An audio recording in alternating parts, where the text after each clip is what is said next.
Married a year, husband beheads his 22-year-old wife on their wedding anniversary and claims it was, wait for it, self-defense. Because, wait for it, she was abusing him with a candle. Happy anniversary.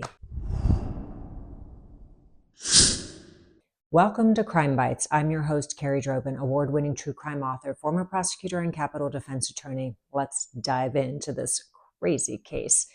Joseph Ferlazzo, testifying in his own defense, insisted that his life was in danger when he and his new bride, Emily, decided to commemorate their one-year anniversary by visiting his family, in the remote area of Bolton, Vermont, not far from the Canadian border. Nothing weird about that.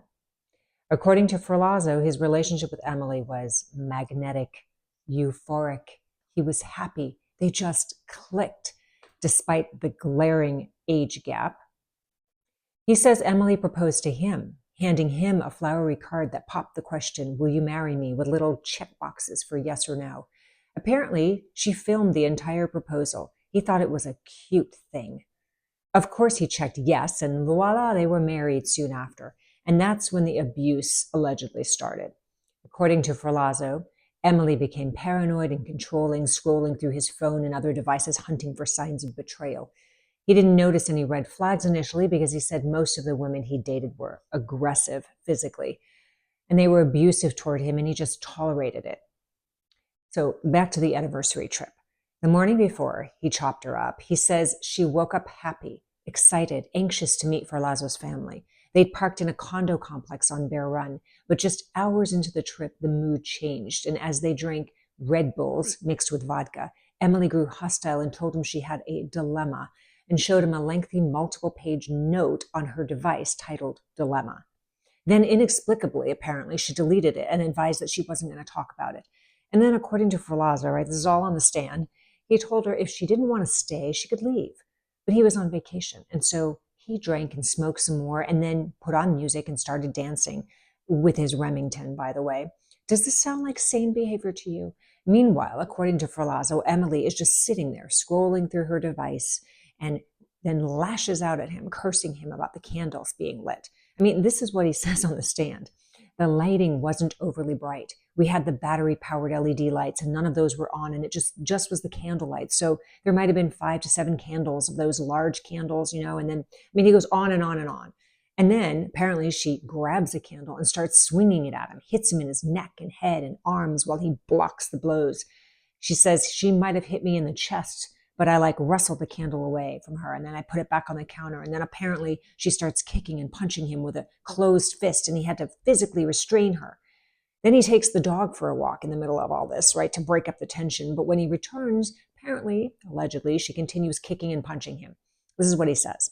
We had a bunch of throw pillows that we lined around the top of the bed, and he took one and swatted her, he says. He says he was terrified and felt a wave of red-hot rage. Right? But she wasn't stopping.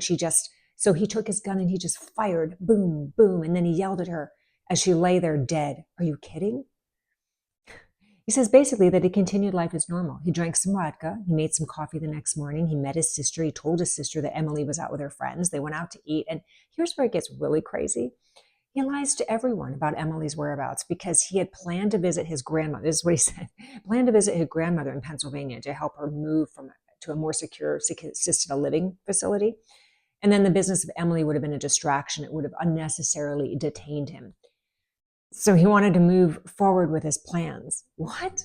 So on the way to, celebrating his wedding anniversary in Vermont, he planned to move his grandmother in Pennsylvania to an assisted living facility. Unfortunately for him, Emily's family starts to worry and they report her missing to Vermont police, who then launch an investigation. So Ferlazzo goes into this long, detailed diatribe about how he thought Emily had caught an Uber and then went shopping to get milk, and then he'd driven up and down the road looking both ways and he didn't see her walk away and blah, blah, blah, blah, blah. Curiously, though, Ferlazzo had Emily's cell phone. He turned it off not long after he murdered her, and he decided to dismember her, right? He said the process made him nauseous and all he remembered was drinking and cutting. And then he asked a friend if he would go with him to pick up the van, the one where he had stored Emily's remains. So, and after seeing police cars swarming the condo, he comes clean to his friend and he said he did something really bad, but he didn't want to go to prison. Fortunately, his friend calls the police, but forensic evidence is a powerful tool, and in this case, it told a very different story. Investigators found no defensive wounds on Joseph, which raised serious questions about his self-defense claim. I mean, if Emily was the aggressor, wouldn't there have been some signs of a struggle? And then there was the issue of Ferlazzo's post-crime behavior. He didn't call the police or seek help. Instead, he dismembered Emily's body, concealed the evidence, lied to investigators about her whereabouts. I mean, there's a lot to explain away here, right? So how did Ferlazzo address the lies? I mean, he told the jury that he was panicked and overwhelmed, clearly. He claimed he feared that no one would believe his story. Not really, so he decided to hide what happened. And in his words, he was trying to protect himself from being wrongfully accused. What? But jurors didn't seem entirely convinced by that explanation. Prosecutors highlighted the chilling level of premeditation involved in dismembering Emily and disposing of her remains. I mean, they argued that these weren't the actions of a man acting in panic, but of someone trying to cover up a murder. So Emily sent her last Facebook message to her family the night of her murder at around 8:13. Ferlazzo sent a text message to his sister inside the Airbnb at 9:30, and he said they were going to take the rest of the night off and added a smiley face. At 10:14, the couple argued on their one-year anniversary because Ferlazzo had taken Emily to the very same condo complex that his ex-wife lived at.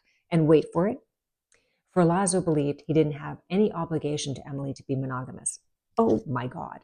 Emily naturally told him she was done and wanted to leave. 1 minute after midnight, turned off his phone. He was done arguing. Emily lay down on the bed where Ferlazzo stayed up and stewed and became enraged at Emily while she scrolled on her phone. Ferlazzo apparently sat on the couch planning. He grabs his Glock, with a silencer, mind you. He walks over to the bed where Emily's head is resting on. He picks up a throw pillow from the couch and he puts it over her face, and then he shoots her through the pillow. Boom, boom. Then he sleeps in the van with Emily's body still in the shower, and the next day he goes out to Burlington with his sister. He gets coffee with her. He goes out to eat. He says nothing about what he just did to Emily. He gallivants around town with his sister. He buys bleach to clean up his mess, but on the way he decides that he needs to make Emily lighter, easier to carry. So he uses a serrated saw and he dismembers her arms, her legs, her feet, her head, and then he riddles her ribs with stab wounds. He stabs her heart with 3 different knives, mind you, right? This is later determined by forensics. And he puts pieces of her into garbage bags. Then there's the emotional aspect. Ferlazzo's demeanor on the stand is peculiar. At times he appears calm and detached. Other times he breaks down in tears. Self-defense. I mean, he truly felt that his life was in danger. Why didn't he seek help immediately after the incident? Why take the time to dismember Emily's body?